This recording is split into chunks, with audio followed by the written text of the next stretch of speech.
हमारी बात नहीं सुनी जाए तो मुझे उस पद पर रहने से क्या फायदा। पहली बात, पहले चेहरा चमकाने के लिए। हाँ, यहाँ के लोग बड़ा आरोप लगा रहे हैं कि सभी नेता आकर भाषण दे देते हैं और सोशल मीडिया पे चेहरा चमका के पत्रकार महोदय खुदा बचाए आप लोगों से। यहाँ जो भी एनडीए के उम्मीदवार होंगे उनका अगर जमानत जब्त नहीं करा दिया कि मेरे नेता नीतीश कुमार ने जो काम किया है सड़कों के निर्माण में, पुलों के निर्माण में, जन जन तक गुजरात फैलाया है, तो मैं अब इससे बड़ा बात क्या कहूँ, इससे बड़ी बात मैं क्या कहूँ।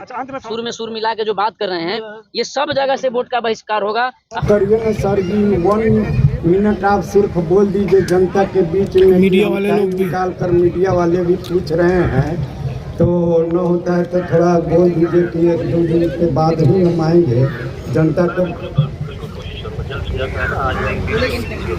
हाँ तो जरा बोल दीजिए माइक पर सर, माइक लगाओ तो है।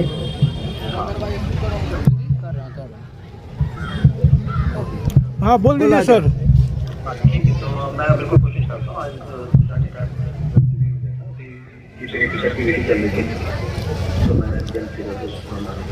तो जनता को भरोसा दे दीजिए कि जल्द से जल्द हम आएंगे।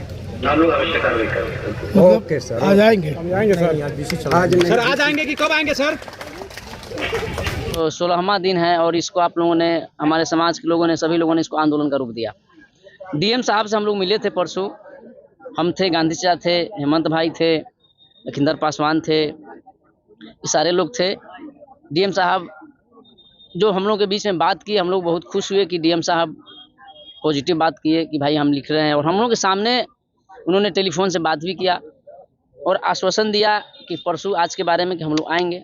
और डीएम साहब जब आने की बात कहें तो तैयारी तो स्वाभाविक है, आप लोगों ने देखा हम लोग तैयारी कर रहे थे कि डीएम साहब आएंगे, लेकिन अब इसको क्या कहा जाए, दुख की बात है। यहाँ की जो तमाम जनता है वो उनको सुनने के लिए आई थी, लेकिन डीएम साहब किसी कारण बस नहीं आए हैं। वो उनका प्रेस कॉन्फ्रेंस आज चल रहा था सचिवालय से, उनके साथ ही मजबूरी होगी तो वो नहीं आ पाए हैं, लेकिन फ़ोन से बात हुई है तो बोले हैं कि 1-2 दिन में समय देंगे।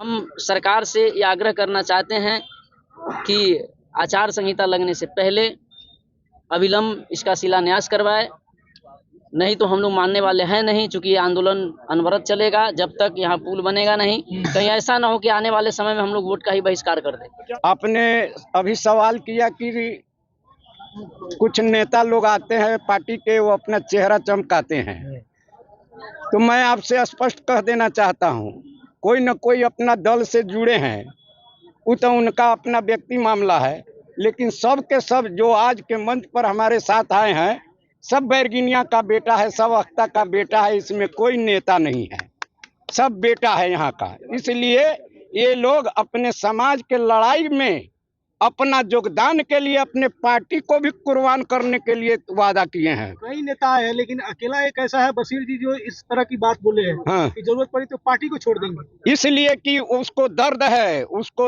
उसने भोगा है, 50, 60, 70 की उम्र हो गया, उसने देखा है कि क्या दुर्दशा अख्तावासियों को है, इसलिए दर्द के मारे वो बोले हैं, और जो दिल से निकलता है वह सही निकलता है। यहाँ जो भी एनडीए के उम्मीदवार होंगे उनका अगर जमानत जब्त नहीं करा दिया तो मेरा नाम राजनंदन गांधी नहीं।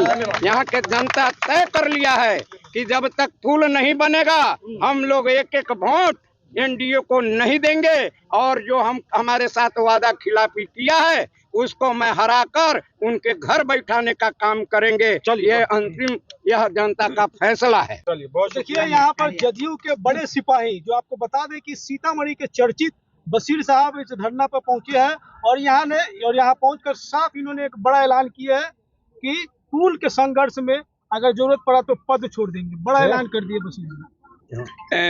पत्रकार महोदय, सबसे पहले हम आप लोग का धन्यवाद करते हैं कि वस्तु स्थिति से अवगत होने के लिए और हम लोग को बातों को पहुंचाने के लिए आप हमसे मुखातिब हुए। मैंने जो ऐलान किया तो मेरा मानना यह है कि राजनीति क्यों होती है, किसी पद से क्यों जुटता है आदमी, किसी पार्टी से क्यों जुटता है, क्या मतलब है उसका सीधा सा मतलब है समाज के काम के लिए। और मैं राजनीतिक पार्टी या जदयू के प्रखंड अध्यक्ष या जो बड़े बड़े पदों पर रह चुका हूं, उसके पहले ये मेरी जन्म धरती है और मैं राजनीति करूं, मैं पद लूं और मैं वोट मांगने आऊं, और जो राजेंद्र गांधी जी के यहाँ, जो सिकंदर जी के यहाँ, या सब लोग के यहाँ जो मुझे एक कप चाय मिलती थी वो भी नहीं मिले और वोट भी नहीं मिले, तो उससे तो अच्छा है कि अगर हमारी बात नहीं सुनी जाए तो मुझे उस पद पर रहने से क्या फायदा। पहली बात। दूसरी बात यह है कि मैं अभी भी जो इस संचालन कर रहे हैं, जो नेतृत्व कर रहे हैं हमारे राजेंद्र गांधी जी, हम व्यवहारिक रूप से थोड़ा सा इसमें सहमत नहीं है।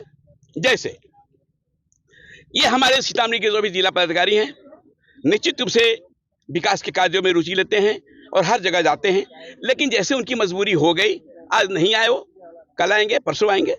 उसी तरह से पुल निर्माण के शिलान्यास की जो बात हो रही है कि शिलान्यास होने के बाद ही हम बोर्ड का काम करेंगे, तो इसकी बहुत सी प्रक्रिया है।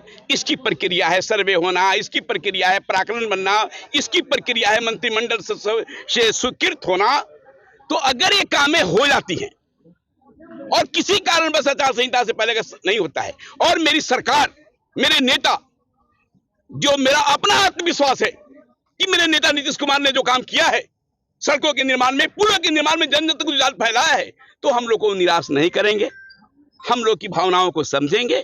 अगर वो ठोस प्रक्रिया स्टार्ट हो जाती है, कागजी सबूत मिल जाता है, तो फिर हम लोग वोट बहिष्कार की बात में। और आपकी सरकार है, मंत्री आपके हैं, विधायक आपके हैं, इससे पहले आपने धरना प्रदर्शन का वीडियो भी देखा होगा आपने, क्या आपने बात करने का प्रयास किया? नहीं। क्यों नहीं किया? नहीं किया। आप सुन लीजिए पूरी पत्रकार महोदय, आप लोग तो सिर्फ खामी निकालते हैं। हाँ, लेकिन बात सुन लीजिए। पहली बात, मैंने पहले ही कहा है सब लोगों से कि आप लोग व्यक्तिगत रूप से जानते हैं कि मैं किस चीज से ग्रसित हूँ। एक बड़ी और खराब बीमारी मेरी पत्नी का हो गया है, जिसको करीब जानने वाले लोग सभी लोग जानते हैं। उसके सिलसिले में मुझे पटना, दिल्ली, बंबई सब करना पड़ता है। पहला बात। दूसरा बात यह है कि हम लोगों ने व्यक्तिगत रूप से जो कॉन्टेक्ट करने की कोशिश किया, लेकिन मैं सवाल आपसे ये पूछ सकता हूं और अपने इन नेताओं से, जो हमारे दोस्त और हमारे भाई हैं राजेंद्र गांधी जी, जो मेरा बेटा है सिकंदर, जो बहुत कर्मठता से इसको संचालित कर रहा है, इसका भी फर्ज बनता था कि थोड़ा सा उम्रदराज लोगों को, सीनियर लोगों को मोटिवेट करता। दावत दे देने में कहीं कोई दिक्कत नहीं है, ये तो सोशल मीडिया की तरफ से जाना है। तो इन सब कारणों से मैं अगर कुछ बहुत आगे नहीं कर सका, तो आज तो मैंने कहा है ना कि मैं सारा कुर्बानी देने को तैयार हूं, मैं चलने को तैयार हूं। बर्गिनिया में बैठक हो, हाँ, सारा मैं ऑर्गेनाइज करूंगा अपने प्रतिनिधिमंडल का। यहाँ तो धरना चलता ही रहेगा, चलने की बात होगी, एक दिन पहले सूचना मिलेगी, दुनिया का हर कार्यक्रम मैं तक कैंसिल करूंगा, मैं चलूंगा।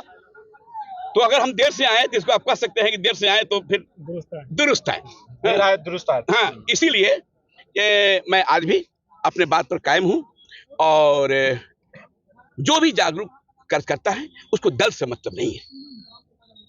हम लोग भारतीय जनता पार्टी के लोग हो सकते हैं, जदयू के लोग हो सकते हैं, कांग्रेस के हो सकते हैं, आरजेडी के हो सकते हैं, जनसुराज के हो सकते हैं, EIMM के हो सकते हैं, ये सारी चीजें बात की हैं। पहले हम इस धरती के हैं, सबसे पहली प्राथमिकता ये है। इसलिए मैं आप लोगों को फिर आश्वासन देता हूं कि जो हमसे बन पड़ेगा, समय पर सूचना मिले, प्रोग्राम मिले, हम लोग बर्गिनिया में भी, बर्गिनिया चूंकि हेडक्वार्टर है, यहाँ धरना प्रदर्शन चलते रहे, वहाँ भी हम लोग बैठ के बात करें। जब कहा जाए मैं मीटिंग ऑर्गेनाइज कर दूंगा अपने सबरम गार्डन में, और हम लोग प्लान बना लें। मैंने अभी आप बैठे हुए थे तो मैंने अपने आनंद मोहन जी को, लवली आनंद जी को फोन लगाया, लेकिन एक शिकायत है, दुख के साथ कहना मैं पड़ रहा है, और सच कहना अगर बगावत है तो समझो कि हम बागी हैं। MP साहब, चाहे विधायक जी, हमको तकलीफ नहीं होती है कि मैं वोट मांगने आया था, हमको तकलीफ नहीं होती है कि मैं आनंद जी को कर्मठ नेता मान रहा था, लवली आनंद जी को नेता मान रहा था, मोतीलाल जी को गठबंधन का साथ दे रहा था, मुझको तकलीफ नहीं होती है।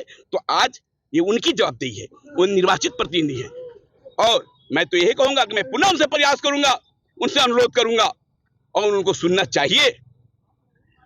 अगर जरूरत पड़ी वो जहां कहेंगे पहले उनसे मिलने के लिए हम गांधी जी को खबर करेंगे, बात करेंगे, जो मेरे साथी लोग हैं सबसे बात करेंगे, उनसे मिलने का भी प्रयास करेंगे। वो आए, अगर उस दिन हम लोग रहे तो बात करेंगे, प्रोग्राम करेंगे, वो जाके मुख्यमंत्री से प्रोग्राम लें, उनकी अगुवाई में चले, क्योंकि पहला दायित्व बनता है यहाँ का विधायक और सांसद का।